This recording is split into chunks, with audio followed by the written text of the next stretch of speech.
Today we're at Joomla Day in Chicago, and I've got three guests, Mike, Michael, and David. How you guys doing? How are you? Pretty good.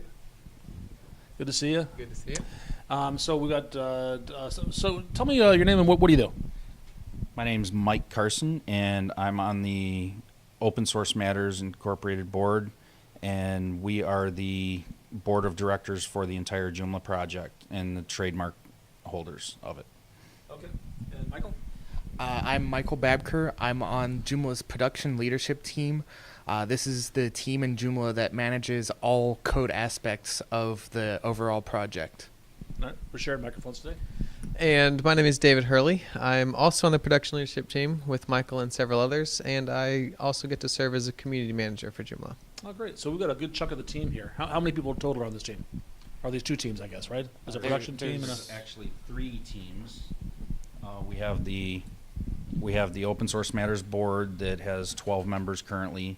We have the production leadership team. There's 9 on the production leadership team now, and there's the community leadership team, which kind of manages our web presence, does a lot of the maintenance on our sites, and does a lot of community interface, and there's 10 or 11 of them. Okay. And Joomla, of course, is a content management system. Michael, you got the microphone. Can you quickly define what is a content management system? So a content management system is a basic application that can be used to manage content in different use cases. In the common case, CMS is used to manage websites. Okay. David, Joomla is it more than a content management system? Is that all it is, or am I missing something? Joomla has a couple different aspects that we're working on. The CMS is probably the most well-known of those, but we also have the Joomla framework, which provides a set of classes, packages that can be used in conjunction with other packages to build standalone applications that wouldn't necessarily be CMS or content management systems, but just basic standard applications that developers might use. Well, give me an example of an application somebody's built. Recently, one that we're actually using internally because we like to believe in eating our own dog food is the issues.joomla.org, and that is a framework-based application that manages our issue tracker. And we integrate pretty tightly with GitHub because we have a really great GitHub package in the Joomla framework that wraps the API and allows us to make calls using Joomla framework code. And we use that to manage our issues for the project. Okay, interesting. So Joomla's built on PHP, right? Yes. So we talk about these frameworks or these the API. Does that mean I have to be a PHP developer to use those, or? Yeah, the Joomla code base is PHP.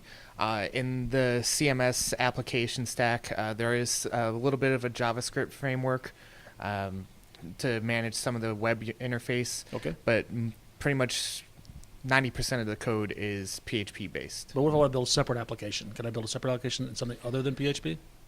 To use the Joomla framework, you have to have some PHP integration, Okay. but there are some use cases out there where folks are building applications using Node.js for client-side stuff, and on server-side, they're interfacing with PHP and the Joomla framework. Interesting. Okay.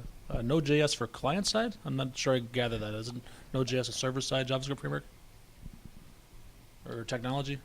Yeah, so you would use Node.js for the server side for interaction with the client, and then maybe on the database level, you'd be using the PHP and the Joomla framework stuff to handle Okay. So the web server is Node.js, but it's also a client to some further back-end Correct. system, which would be Yes.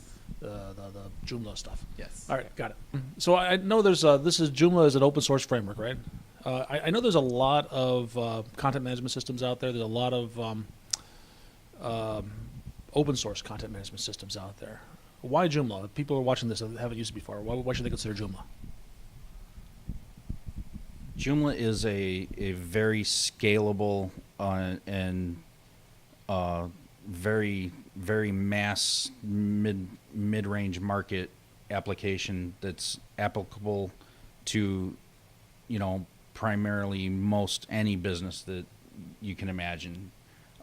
It's very flexible, like I said, scalable. So, and it's extremely extendable with all of the extensions that are available from our community, and That's the largest part that's very attractive with all the available templates, and you can pretty much do anything that you need done in your business or hobby, whatever you want, and it serves a very, very, very wide range of, from beginner to even enterprise applications and clients that have these different needs. Some of the things that I've seen that makes Joomla really stand apart would be the community that supports it. And when you look at the longevity that Joomla holds in the marketplace, you get a feeling of stability from that. And we have a community that is really centered around not just the end user that some CMSs may focus on, and not just the developer, which other CMSs may focus on. But we try to accomplish the entire range. And so we have a really, really strong developer community with an extension directory that has over 8,000 extensions in it that can be installed into Joomla to extend it and make it even more than just that CMS. But we also have a really beautiful interface that makes it really easy for the end user to be able to manage their website themselves. And we've been able to do some things that are very innovative and cutting edge with the admin panel itself. We were the first major CMS to be responsive on the admin panel. We continue to do innovations along the way, and that's something that's unusual, especially with a long-term type project, because it gets harder, right? The longer a project's been out, to continue to innovate without alienating themselves. And Joomla has been successful in doing that multiple times throughout its history. Talk to me a little about the user experience. If I set up a site on Joomla, what steps do I have to go through? So to actually set up a Joomla site, there's a few different ways. There's a installer as part of many-host standard installer package, so something like Fantastico, and you just click through their interface and it would set up a Joomla site for you directly. Or you can pull the packages down from joomla.org/download, and you can unzip the package, set it up on your web space, and go through the Joomla installer to very quickly set up your site. And a very cool thing about our native Joomla installer is if you're building a project that actually needs to be multilingual out of the box, we do have some options in our installer to help you set up that multilingual site. Okay, and then once you've got it set up, then managing it, what does that look like? So you have the front end and you have the back end, and you just log into the back end. You've got a very user-friendly interface. When you say back end, you're talking about the admin Correct. pages. Okay. Correct. So you log into that admin side. You've got this very friendly interface, and most actions are just point and click. Updates are handled from within that admin interface, so when an update comes out, you just log into your site, go to the update manager, pull down the updates. Many extensions also hook into this same update API, so you can manage a lot of aspects about your site that you might have to go to a remote site to do from within your Joomla admin panel. And then you build most of your front end content from within your admin. You manage your menus, and position items on pages. You fill in your content all from within that admin. Okay. And then from the admin, this is also where I'm going to add new content, like if I have a blog, for example. I want to post tomorrow's blog post. You can even do that from the front end, and there's a very robust access control function built into Joomla that To restrict who can actually post a blog post? Yeah, from the front end and the back end. Okay. So those access controls are extremely helpful when you've got say a publishing platform site and you've got multiple contributors that are publishing on your website. So Sure. you can have editors and publishers levels. So you've Not got just your staging, basic for example, users. and, approvers, that sort of thing. Yeah, and a lot of version control functionality. So it's really nice. So if somebody is new to publishing on your website and something gets messed up, they can always revert to the previous version of that content pretty easily. Okay. So Dave, what about if I'm building extensions or plugins? I guess it's the same thing, right? It is the same thing. What's that? I don't dive too deep into this. Because I want this to be. We only have a few minutes, but Sure. But what's the basics? But what do I need to get started? What skills do I need, and where do I go to get started? At? It's pretty easy to develop extensions for Joomla. And when we call something an extension, it actually can be differentiated into three different things: a plugin, a module, or a component. So you have three different types of functionality that you can create as a developer. And it depends really on how much control of the overall website you're wanting to accomplish with your code, on which of those three paths you would follow. But quite honestly, even at this event here, we had a developer conference right beforehand, and in the 2 days time period, we did a module, a plugin, and a component, and walked through the entire build process of creating it. So it's something that doesn't take a lot of time to do, and having basic PHP knowledge is that first step to being able to do so. Past that, we have docs.joomla.org, which gives you a really good rundown of all the different classes and what's available to use in your functions. All right. Is there anything you guys think we should cover that we haven't yet? Let's talk a little bit about Joomla Day, which seems to be going really well. I guess there were two conferences, right? There was a developer, Right. and there's this, but they're both Joomla Day, right? Have I got that right? They're two separate events. Okay. Back to back. So the developers conference to start, that was focused primarily on getting developers up to speed on how to develop extensions and work with the framework directly, and also templating. Was that also called Joomla Day? That was called the Joomla Developers Conference, and the project itself put that on. Joomla Days are community-driven events, and we have local, what we call jugs, and they're Joomla user groups around the world, and those user groups primarily put on independent events that we license the brand to them to have their local events, for their communities, and they're 100% community-driven. Okay. These are so people probably want to go to the next one of those. They're going to get excited by this show. We go Where- to where- multiple ones all the time. Where do they find out about those? Events.joomla.org. Yeah, and there's events running pretty much all year, aside from around the holiday period, just because of what else is going on about that time of year.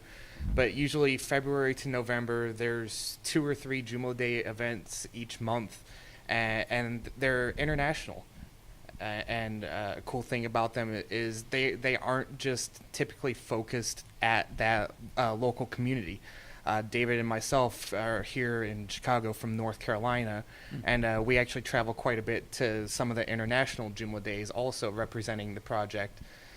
And you see that throughout the world at the Joomla Day events. You'll see the project leadership at these international events, and you'll see local community members coming together, sharing knowledge, sharing information about the project and where we're going.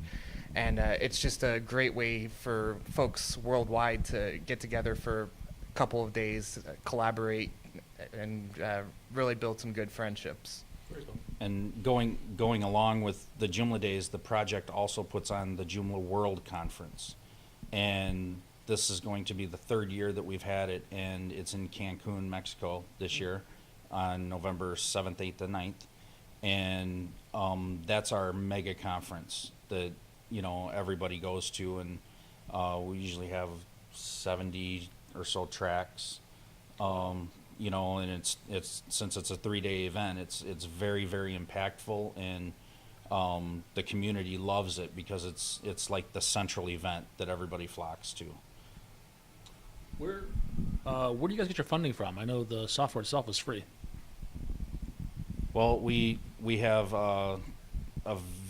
wide variety of revenue channels. We have a lot of companies that sponsor the project directly, some advertising revenue. We have partnerships with various companies that help support the project in certain ways, and we're a very unique project in the aspect there's no lead company at the top. Right. There's no benevolent dictator at the top, and We have no paid staff whatsoever. It's 100% volunteer-driven project, and the community drives the project and the direction of the project. That we have a huge amount of suggestions coming in from our community on what they feel that the project should be, and from the software side and as well as the community side. So it's the software drives the community, and the community drives the software at the same time. So it's a perfect marriage, and for some reason it's just worked for so many years. Excellent. All right, guys. Well, thank you very much. Appreciate your time. Good luck Thank with finishing up this conference. All right, Thanks for thank you so having much.